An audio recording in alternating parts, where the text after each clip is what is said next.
Donc, bienvenue dans ce nouveau numéro des rendez-vous du Français des Affaires.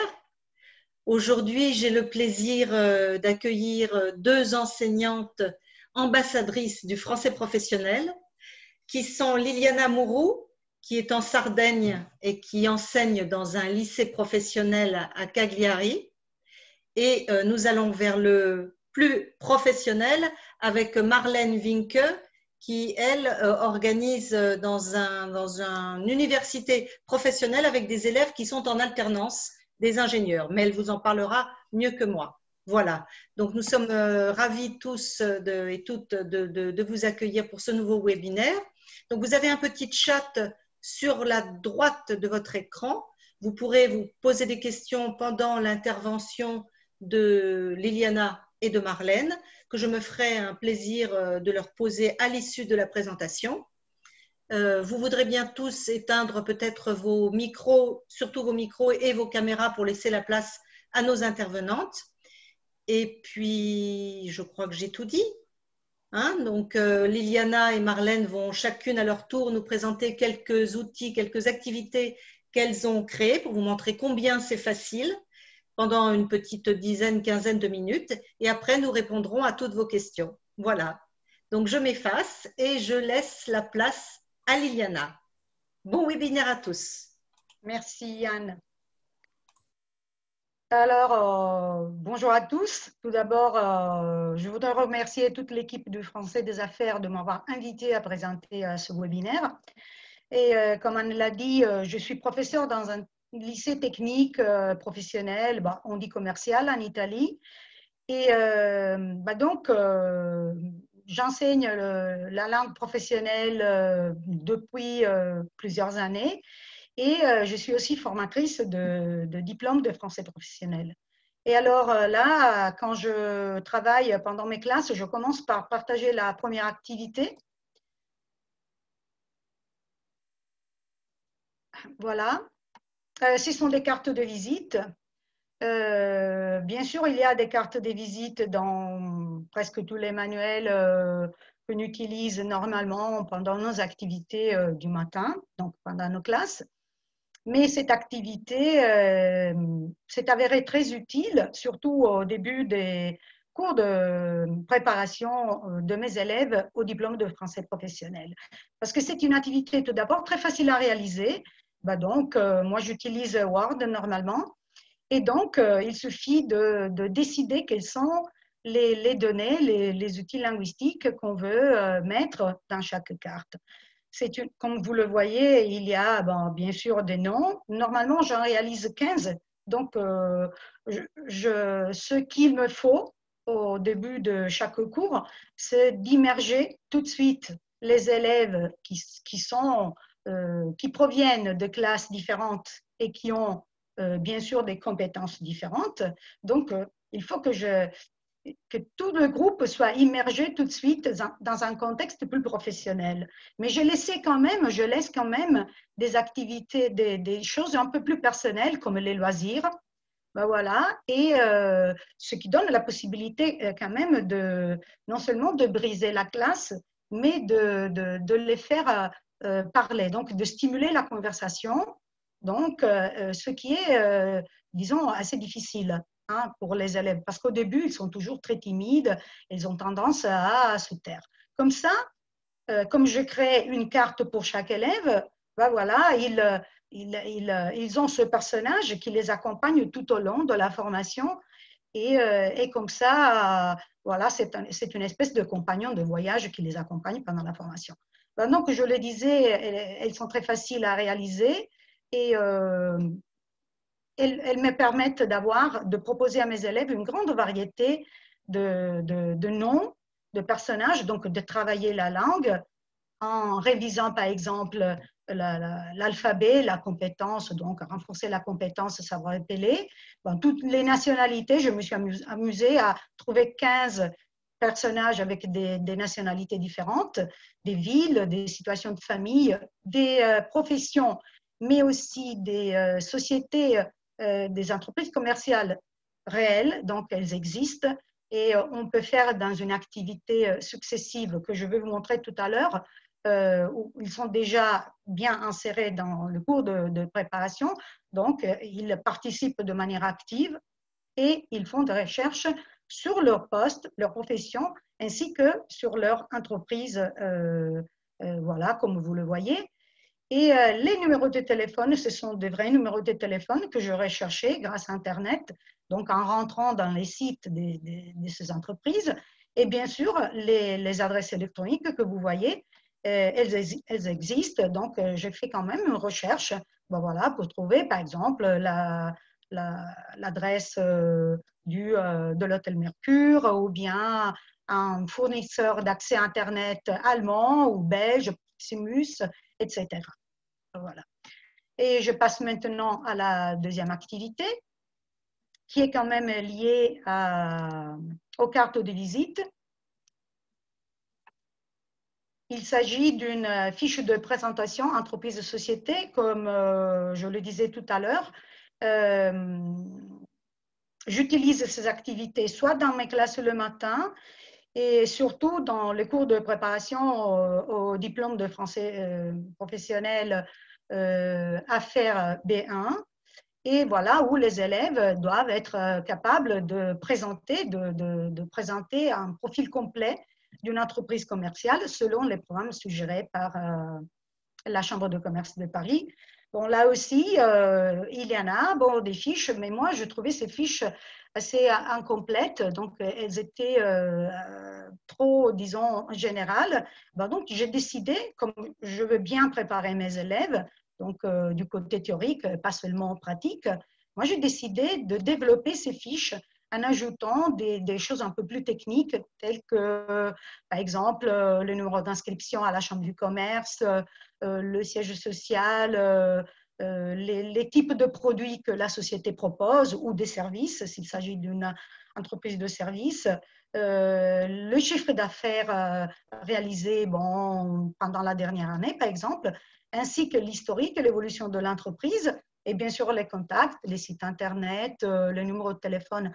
Donc, chaque fois, on a la possibilité de réviser, donc de développer soit le lexique professionnel, comme vous le voyez, mais aussi de réviser toujours hein, les outils linguistiques, de travailler à la grammaire, par exemple, ou à la prononciation, numéro de téléphone, tout ce qu'on fait normalement pendant notre activité de professeur afin de bien préparer nos élèves. Là aussi, elle a été très facile à réaliser parce que moi, j'utilise toujours Word. Je ne suis pas trop, disons, dans Excel, mais je me débrouille avec Word. Donc, je crée la fiche et puis je mets tous les indicateurs qu'il me faut pour bien réaliser cette activité.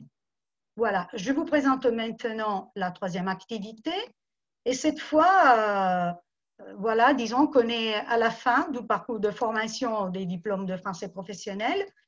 Et c'est une activité miroir que je réalise à partir du format proposé par le français des affaires pour la préparation des élèves à la deuxième activité d'interaction orale, donc interagir à l'oral.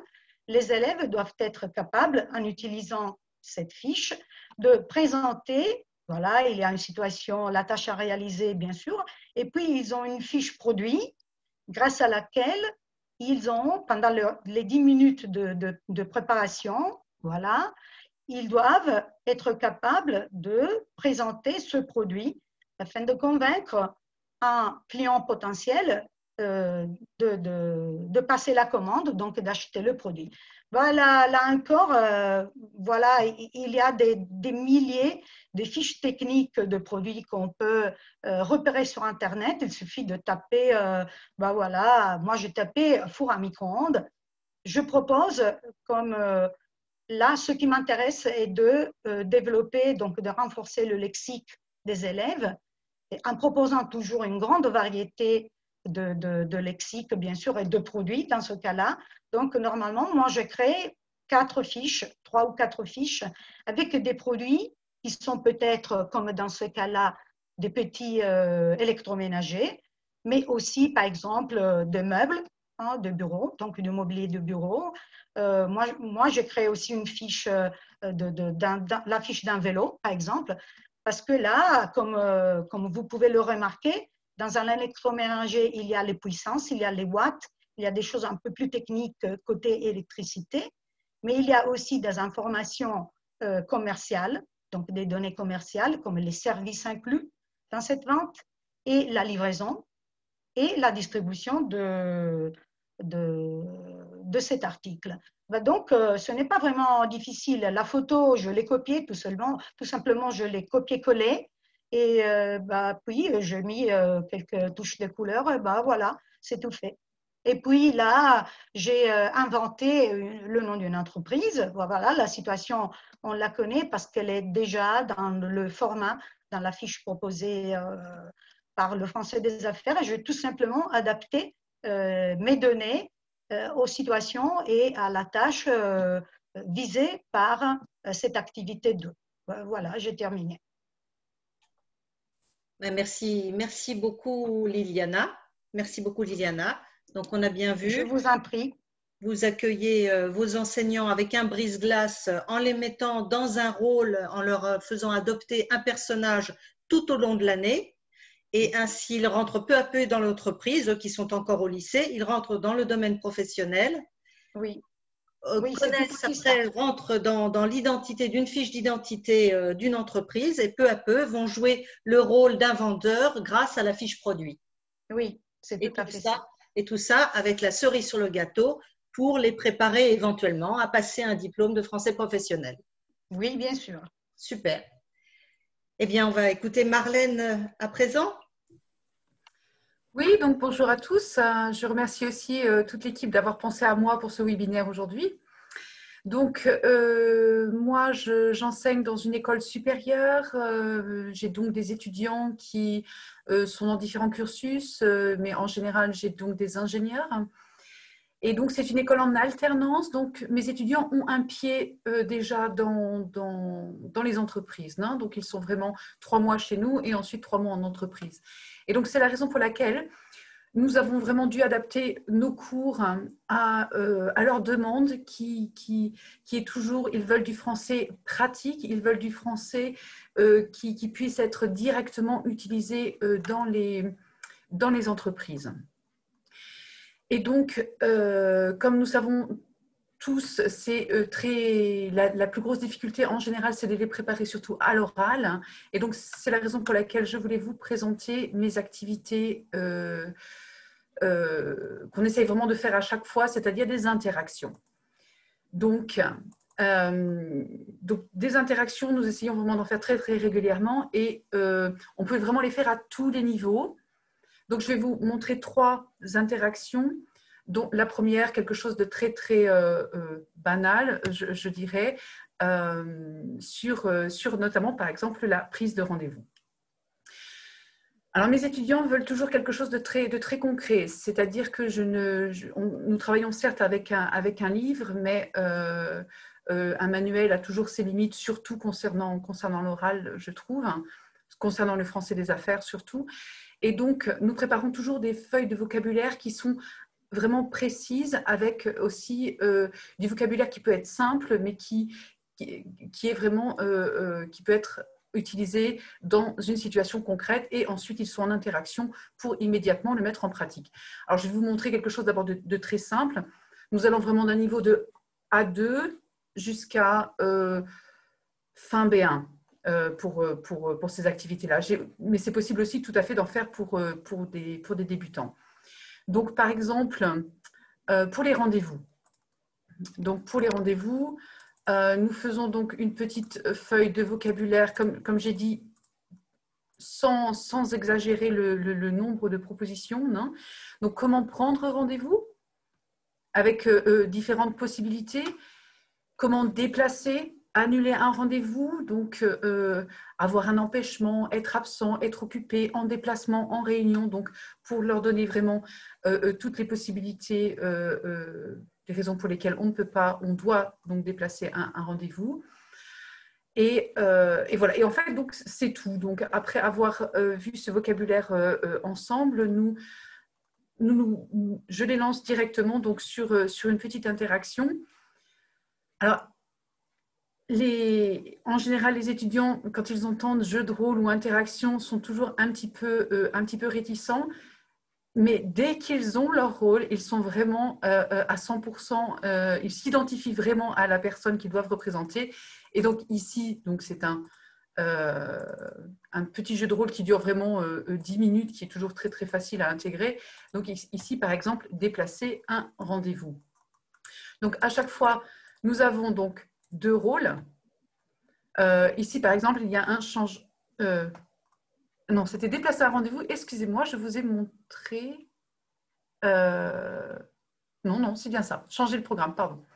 Donc, vous travaillez donc pour une société, évidemment, la fictive, c'est moi qui ai inventé le nom.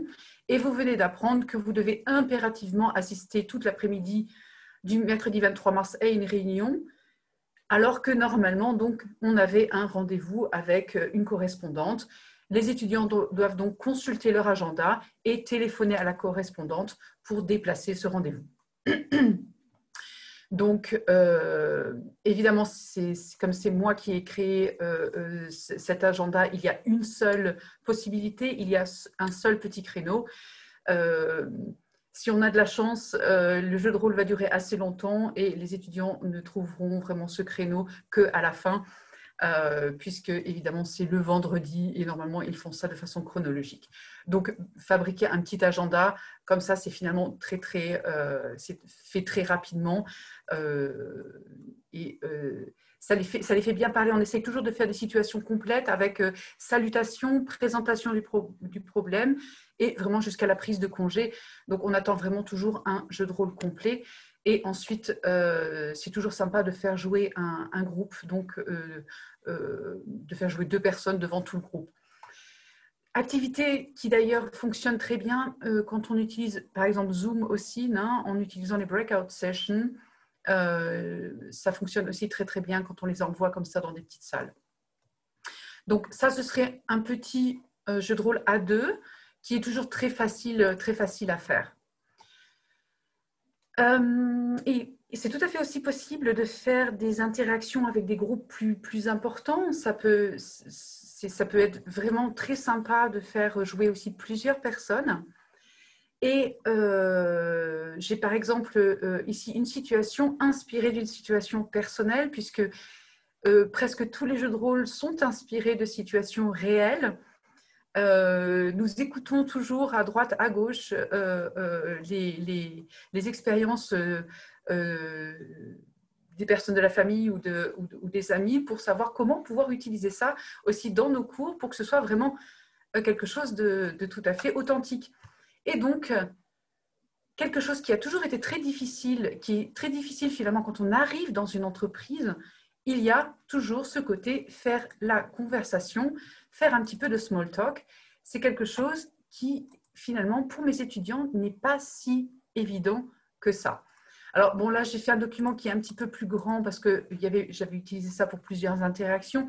Il y avait une situation d'accueil ou, évidemment, pour orienter un visiteur. Mais aussi, par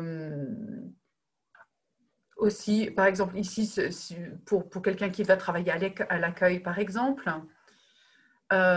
pour proposer un café, comment accepter aussi quelque chose qui peut paraître très, très simple, mais qui n'est pas spontanément correct pour des apprenants, non? Ou comment faire les présentations, comment répondre poliment. Donc voilà, donc nous lisons évidemment aussi ce vocabulaire ensemble pour ensuite faire un jeu de rôle qui fonctionne toujours très très bien, qui est un pot entre collègues, puisque c'est finalement une situation que nous connaissons tous. Et là, alors vraiment, chacun est libre de prendre le nombre de personnages possibles. Moi, ici, donc j'ai 4 personnages. Donc un étudiant qui fait un stage dans une entreprise et puis il y a un collègue qui part à la retraite et donc il y a un pot de départ. Alors On a décidé de faire ça avec 4 étudiants, voilà, donc 4 personnes, donc un étudiant, son responsable de stage, le nouveau directeur commercial qui arrive et celui qui part à la retraite. Et on voit sinon,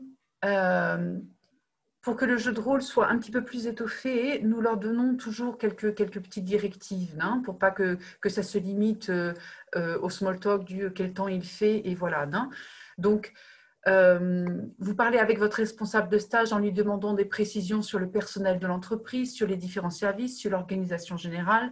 Vous demandez à être présenté aux autres collègues pour qu'ils réinvestissent ce vocabulaire que nous leur avons donné.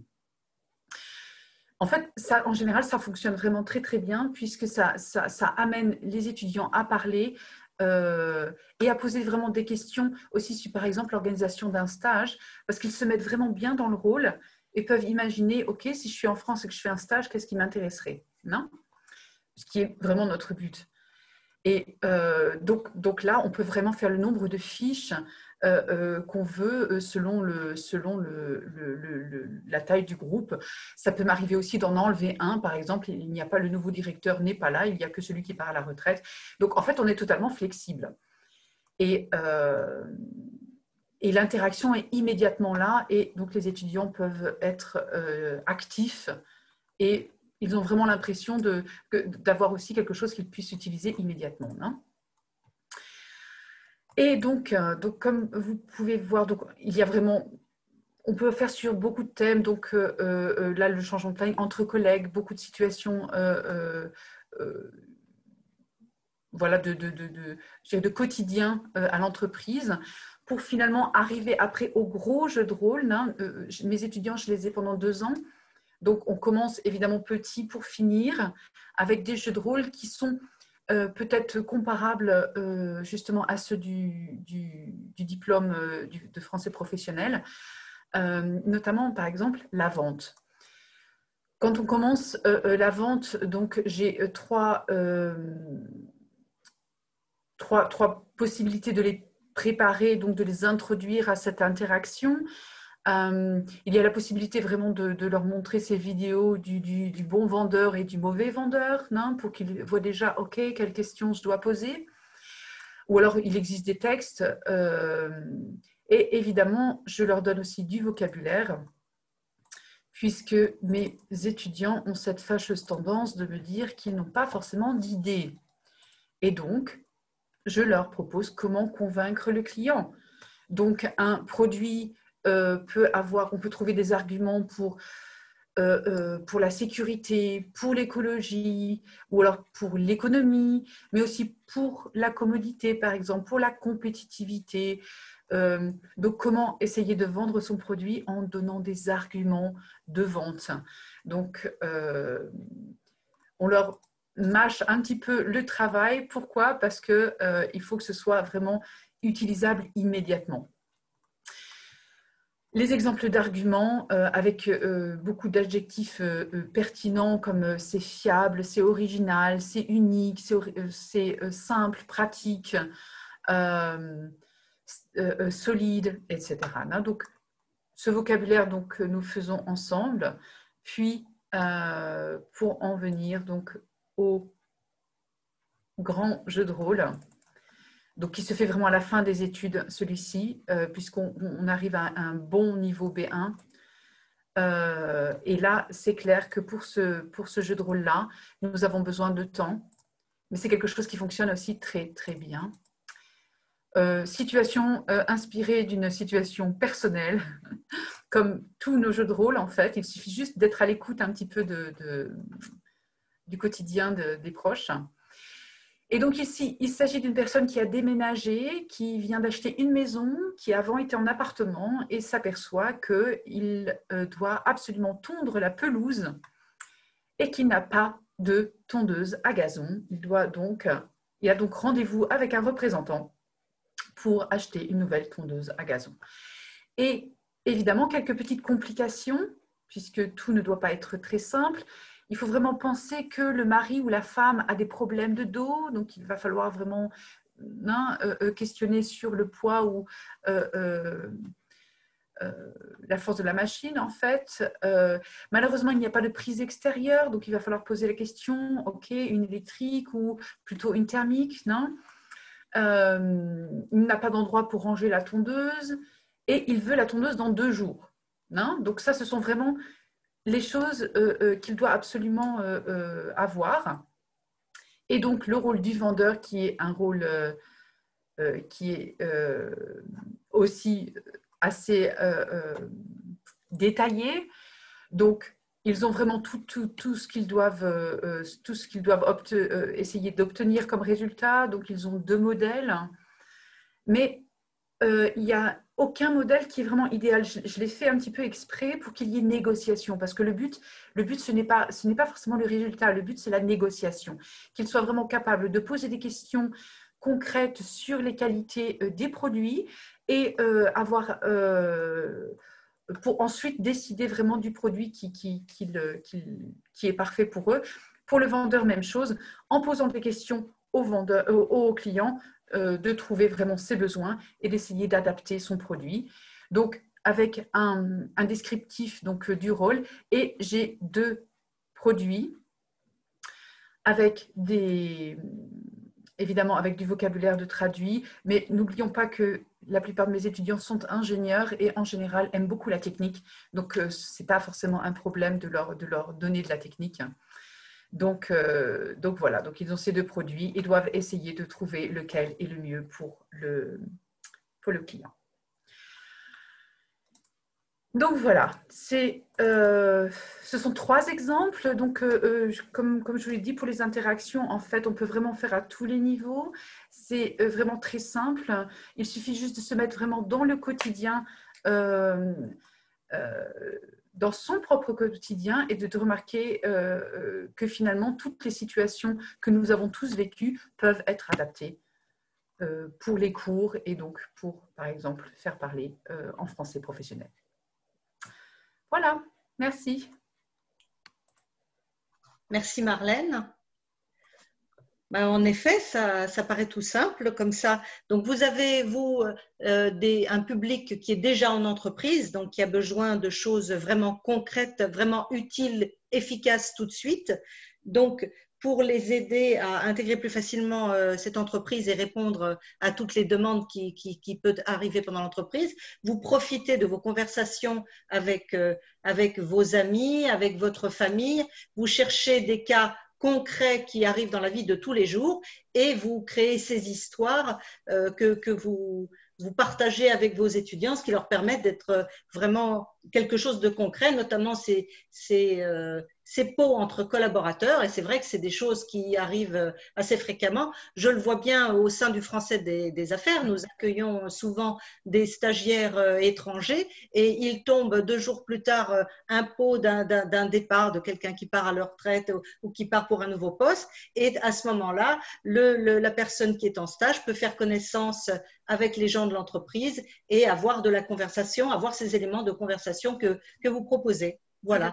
Donc, on est parti de l'étudiant, du lycéen qui ne connaît rien au monde de l'entreprise, qui est plongé dans le monde de l'entreprise grâce à Liliana, qui va lui donner une carte de visite, qui va lui créer un personnage qui le suivra tout au long de l'année. Il rentrera peu à peu comme ça dans le monde professionnel. Et avec Marlène, là, c'est tout de suite très concret, puisque ces ingénieurs sont déjà dans le monde de l'entreprise et arrivent avec des besoins déjà bien spécifiques. Voilà, c'est formidable. C'était très, très intéressant. Je crois qu'on a quelques questions. Alors, une question pour Marlène. Quel livre utilisez-vous dans votre cours? Ben là, on va parler plutôt des activités pédagogiques que crée Marlène, avec, comme Liliana, j'imagine, en se basant sur des choses qui existent et en allant fouiner sur Internet et faire un petit peu un mix de toutes les informations authentiques que l'on peut trouver.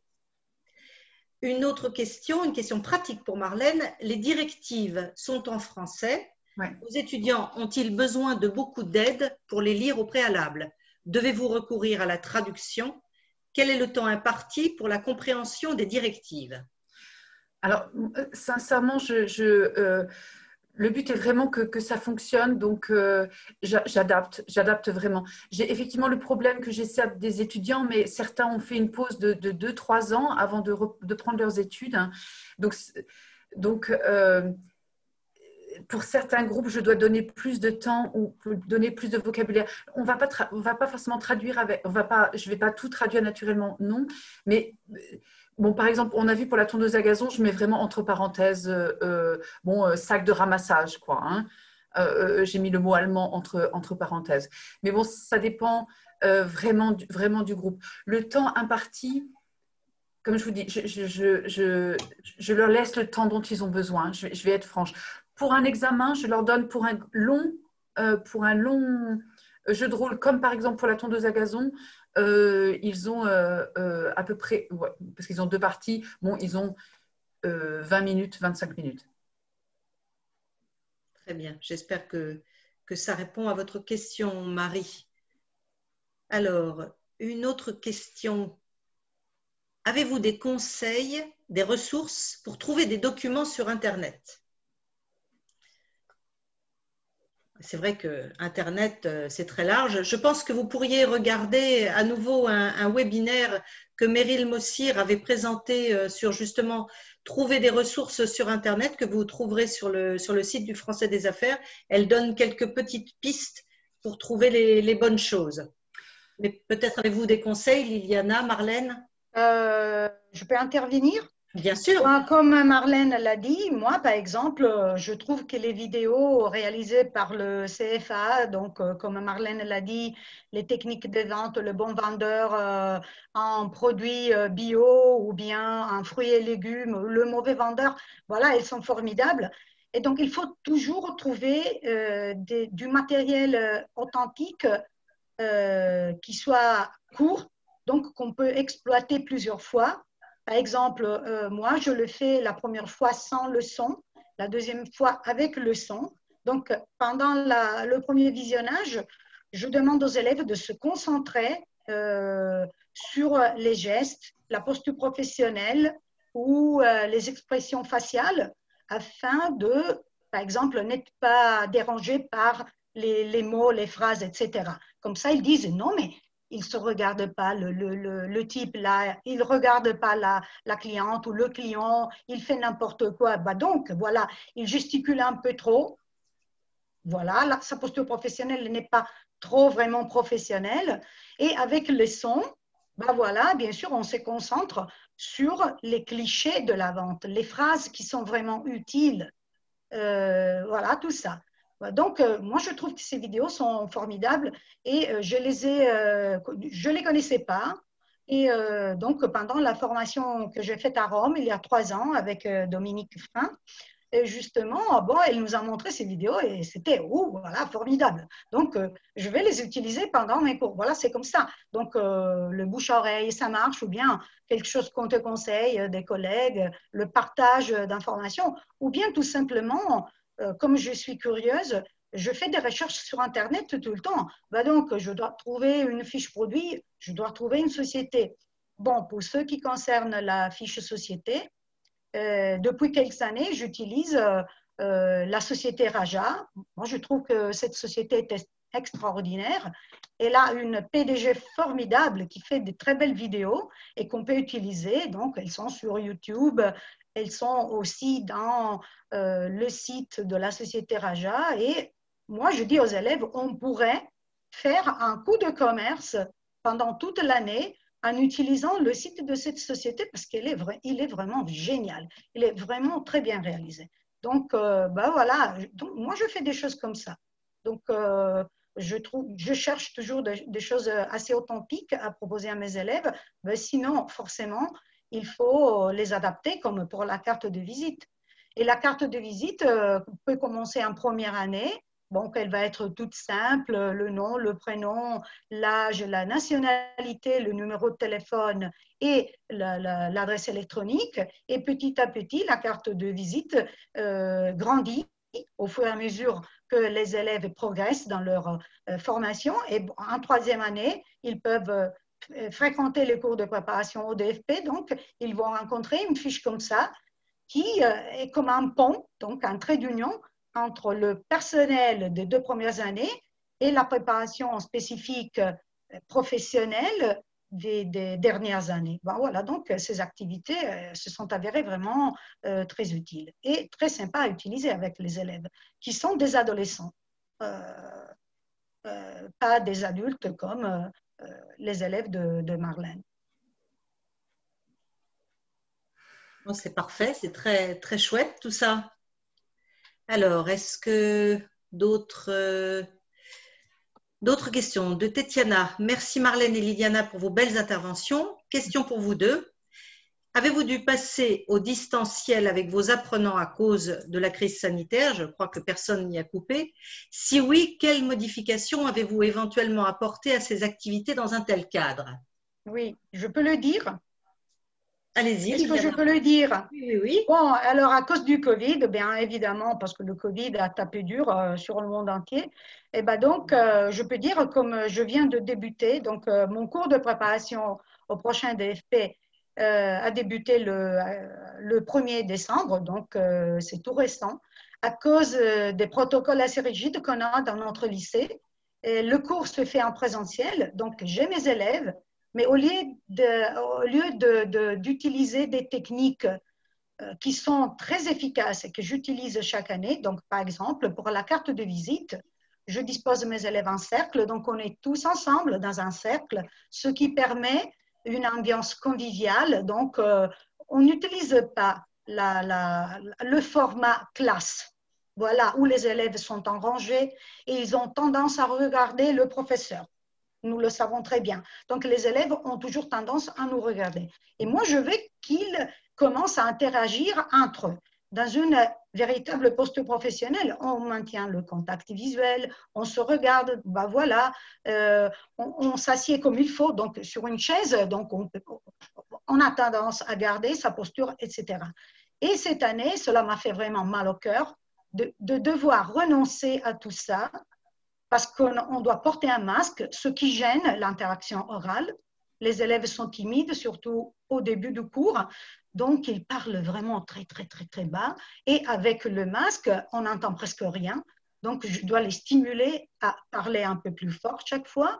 Et voilà, la dynamique de la classe est encore là. Donc, les élèves sont très loin l'un de l'autre.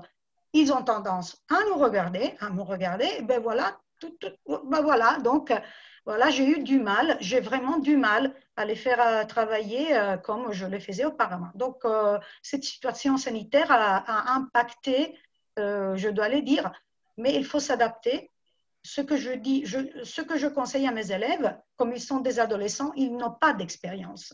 Donc, je dis, écoutez, donc il faut être résilient, il faut vraiment être capable de surmonter n'importe quelle difficulté et on va y arriver. Petit à petit, on va y arriver et on sera tous un peu plus forts après cette expérience. Ils vont être quand même tous bien préparés pour l'examen. Il faudra un peu plus de patience, ben voilà, et d'entraînement, ben voilà, d'entraînement. Donc, de temps en temps, je les rencontre sur Meet, donc on est à la maison, en relax, sans masque, et donc on fait du rattrapage, on fait de l'interaction, ben voilà, afin de voir si le premier bloc, par exemple, a bien marché. Bon, moi, je suis en train de faire comme ça. Donc, moi aussi, je me suis adaptée à cette situation. En ce qui me concerne, donc, je suis exclusivement en distanciel et ce, depuis vraiment mars, ouais, depuis mars et jusque chez nous, la décision a été prise jusqu'à fin mars 21, nous restons en distanciel. J'ai la grande chance que mes étudiants en général sont très bien équipés et donc nous travaillons avec Zoom. Donc comme vous avez vu, mes documents sont sur notre plateforme. Donc nous, notre université travaille avec Moodle, qui est donc tous les cours sont dessus et donc avec Zoom. Et j'attends vraiment de mes étudiants, même si je n'ai pas le droit de l'exiger, je leur demande vraiment d'allumer les caméras. Je n'ai pas de gros groupes, nous sommes en général maximum 15 et 16, ouais. Et donc, ça fonctionne très bien avec les caméras. Et Sincèrement, oui, bien sûr. Il y a vraiment tout ce côté posture professionnelle qui manque, mais l'oral a continué à bien fonctionner. Les interactions donc aussi, puisque nous avons donc avec Zoom la possibilité de les envoyer dans ces petites salles. Et moi, je viens faire l'espionne. En fait, c'est même très sympa. Des fois, ils ne m'entendent même pas. Ils ne remarquent même pas que je suis là. Et ça a bien fonctionné. Par Zoom et une technique qui fonctionne, finalement, on arrive aussi à continuer nos cours de façon tout à fait presque similaire qu'en présentiel. Voilà, tout le monde a dû s'adapter, vous avez inventé des nouvelles pratiques et utilisé les outils qui étaient à notre disposition et parfois on a découvert de nouvelles choses finalement. C'est ça. Mais effectivement, c'est bien de faire mettre les caméras aux étudiants quand vous êtes à distance comme ça, parce que il est parfois difficile de parler. On a l'impression de parler à un mur. C'est ça. De voir des visages, ça fait du bien. Ouais. Bon. Mais c'est bien, il faut garder espoir et vous êtes resté dans la dynamique, c'est superbe. Alors, est-ce que nous avons d'autres questions ?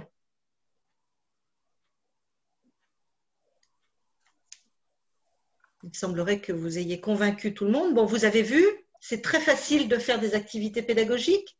Il faut prendre ce qui arrive dans la vie quotidienne, en entreprise, écouter vos amis, votre famille, plonger les lycéens, les étudiants dans des rôles de professionnels et beaucoup d'oral et beaucoup de jeux de rôle qui vont les amuser et qui vont les obliger à travailler le vocabulaire et à adopter une posture professionnelle en les mettant dans des situations dans lesquelles vous avez vécu. Superbe. Eh bien, écoutez, s'il n'y a pas d'autres questions, nous allons vous quitter. N'hésitez pas à nous envoyer d'autres questions à notre courriel, le Français des Affaires, et nous y répondrons avec plaisir. Je suis ravie d'avoir pu accueillir Liliana et Marlène. C'est formidable. Vous êtes vraiment des ambassadrices du français professionnel. Vous croyez à ce que vous faites, vous êtes enthousiastes et les étudiants doivent ressortir de vos cours avec un bagage énorme. C'est super. Bravo à toutes les deux. Bravo, bravo. Anne. Merci beaucoup. Merci. Je vous souhaite à tous et à toutes et à vous, Liliana et Marlène, de très joyeuses fêtes de fin d'année. On fera comme on pourra autour d'un petit sapin en famille. On sera peut-être que 6 en France, en tout cas on sera que 6, mais ce sera quand même formidable pour se retrouver mieux, je suis sûre, dans quelques mois et je l'espère sans masque. En tout cas, bonne continuation à tous et bon cours à distance.